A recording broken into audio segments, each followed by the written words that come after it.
Hey guys, welcome to my channel, and today I'm going to be doing a book review on Fawkes. A little bit about me, my name is Sarah, I'm a senior in high school, and I love stories. I love writing stories, and obviously, I love reading stories. So let's get to Fawkes. Fawkes is a historical fantasy. It's set in King James England, but not our England. In this England, everyone has a color power that they control using a mask. Keepers and igniters squabble over how to use this magic, and finally, there's a stone plague that's slowly turning people to stone. Thomas Fawkes is one of these unlucky people. He's desperate to get his mask in a last effort to cure himself. But when his father, Guy Fawkes, doesn't show up with his mask, he sets out to find him. When Thomas finally finds his father, he becomes embroiled in a keeper plot to assassinate the Igniter King, in hopes that the Igniters and the Stone Plague will finally fall.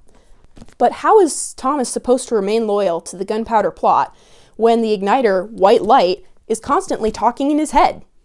So let's talk about why I liked Fawkes. So I have read other historical fantasies and haven't really enjoyed them, but I loved Fawkes, and I think part of the reason is because of Thomas Fawkes himself.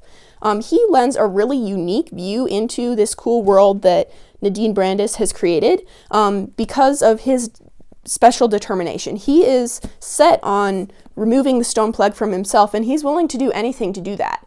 And as he's walking through this England, which can be both cool and horrible, we get to see this determination played out in so many different ways, and that's a really cool view on England.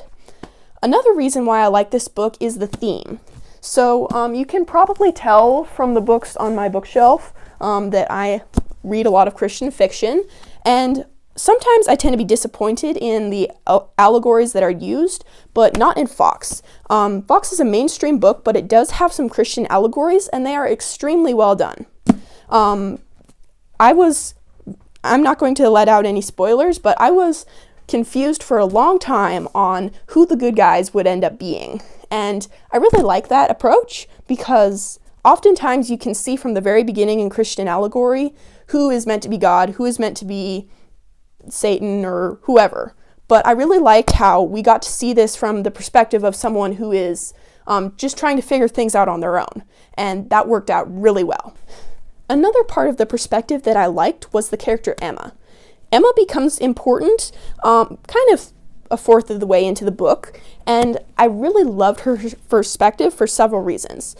She gives special insights into the theme, and she's important to Thomas, obviously. You need a love interest. But what I loved most was the way that it actually gave a perspective into the historical England itself. I mean, this is historical fantasy, but the way that Nadine Brandes used Emma, it kind of gave you a perspective on actual historical England that you don't usually see in historical fantasy, especially not in this time period. So I really appreciated that.